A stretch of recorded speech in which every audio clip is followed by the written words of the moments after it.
The topic is Marcus Garvey and Africans in the Caribbean. And we have with us to talk about Marcus Garvey and Africans who made up a very, very significant part of the international slave trade in that particular part of the world, Dr. AAl-Hadid, who is the chairperson of the Africana Studies Department at Tennessee State University. Dr. AAl-Hadid, the individual countries that we are talking about and the European countries that established these particular areas in the Caribbean, these countries were responsible in a real sense for what is known as the international slave trade. Give us some information in reference to the operation of this trade and how Africans reacted to being enslaved in this particular part of the country. Absolutely. Before we go forward in that direction, let's go back to the continent and see how things unfolded. I want to say something briefly about the Moors in Spain from 711 to 1492, and then when they were pushed out of Spain, and also when the Sudanic Empire, which was the third Sudanic Empire in Songhai, fell.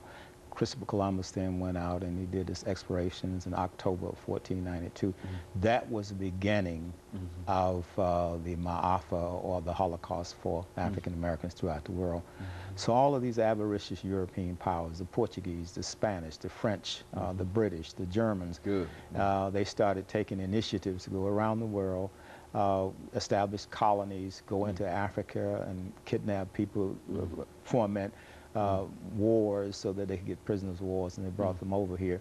So it created what is known as this period of primitive accumulation. And this is the period that laid the foundation for capitalism as we know it. Now, before, in the beginning of the slave trade, they were just concerned about getting human labor power and then taking that human labor power to the colonists to go into the mines and bring out the gold and the silver and do the agriculture to produce the cotton and the tea and those type of things. And at that particular time, it wasn't not so much a matter of them using an ideology to talk about the inferiority of a people. But once this trade became lucrative, and also once they had the white indentures over here, they had to draw a clear line of demarcation between the white indentures who were enslaved for a specified period of time and the Africans who were enslaved as chattel for life. And so that's where the ideology of racism started to develop. So once slavery created capitalism, and then the ideology of racism started to develop. And what I would argue as a sociologist is that capitalism, a form of economics, created the ideology of racism. It wasn't that the Europeans had this negative attitude about Africans, because they had almost 800 years of experience with the Moors. They knew in the Greek and Roman time, they knew about the ancient Egyptians, so they knew that the people in Africa were highly civilized and highly developed. But they had to create this mythology so that to keep the white workers who were indentured controlling their plantations in their interest while they were running their royal families and feudalism in Europe, you see. And so this developed, and then eventually you created a situation in this country where you had the people divided along, lines of race and also lines of class. Now, when the American Revolution took place in 1776, of course, there was some talk about, we hold these truths to be self-evident, all men are created equal, but that really didn't apply to the Africans, because those that carried out the American Revolution intended to establish another white nation. They were not about the business of creating freedom for the chattel slaves. So they kept our people in bondage for almost another 100 years and basically had to fight another civil war in order to bring that resolution about. And so Marcus Garvey, when you think in terms of his career, exactly how would you introduce him into this particular mix of Africans in the Caribbean? I mean, what was distinctive about Garvey that might have separated him perhaps from a Toussaint Louverture or some of the other individuals who played significant roles in African-American history? Absolutely. Garvey, we'd have to start with the Berlin Conference of 1884-85. Now the scramble for African captives had ended. The Europeans have become entrenched in Africa. Now they're establishing colonies in Africa. They're establishing colonies in Angola, Nigeria, and so forth, and basically enslaving Africans on African soil. On the continent. On the continent itself. So by this time, Garvey is born August 17, 1887. and Jamaica is colonized, where he was born in St. Anne's, Jamaica.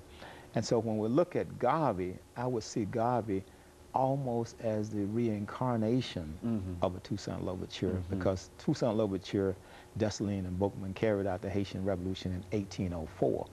So Garvey now is coming almost 100 years later to bring about a similar type agitation you see in Jamaica, which is not that far, you know, from Haiti and from the Cuba, Hispaniola areas. In terms of Garvey, Garvey was a person that was from a father who was a maroon in Jamaica. His father taught him a lot about history, about culture. He worked as a period of time as a printer, and then he started traveling throughout the Caribbean. He traveled throughout South America. He went to Venezuela, he went to Panama, he went to Ecuador, throughout the world. And everywhere he looked, he said, where's the black man's land? Where's the black man's government, his men of big affairs? And he said, since he could not find them, he would set out himself to create this. And so he left the Caribbean, and then he went to London around 1912. While in London, he had contact with a man by the name of Dusay Muhammad Ali Pasha, who was an Egyptian nationalist of Sudanese origin. And he worked with Dusay Muhammad for about 2 or 3 years with his newspaper, the London Times Oriental Review. And he learned a lot about nationalism. He learned a lot about Pan-Africanism. So Dusay Muhammad was actually his mentor. And then he developed a motto for his movement. It was one God, one aim, and one destiny. And Garvey started crying, said, up you mighty race, you can accomplish what you will. Very interesting, however, Garvey really got sparked from his experience with Dusay Muhammad, and also from reading Up from Slavery by Booker T. Washington. As a matter of fact, he tried several times to come to the United States to meet Booker T. Washington, because he felt that Booker T. Washington was the only black man in America who had good sense. He was the only one that had a good understanding how to bring about a solution, because Garvey was not interested in assimilation. He was not interested in integration. He was interested in self-determination. He was interested in nation building. And what he saw in the experiment in Tuskegee is that George Washington Carver and Booker T. Washington was actually laying a foundation for the infrastructure building a nation, and that's why he was eager to meet Booker T. Washington. Unfortunately, when he got to this country in 1916, Booker T. Washington had passed in 1915. Very good. And of course, Dr. Al-Hadid, let's make preparations for this second commercial break, after which we'll come back and give you an opportunity to talk about Marcus Garvey and his influence in these particular areas. And we'll be back with you following this very, very short commercial break. The topic is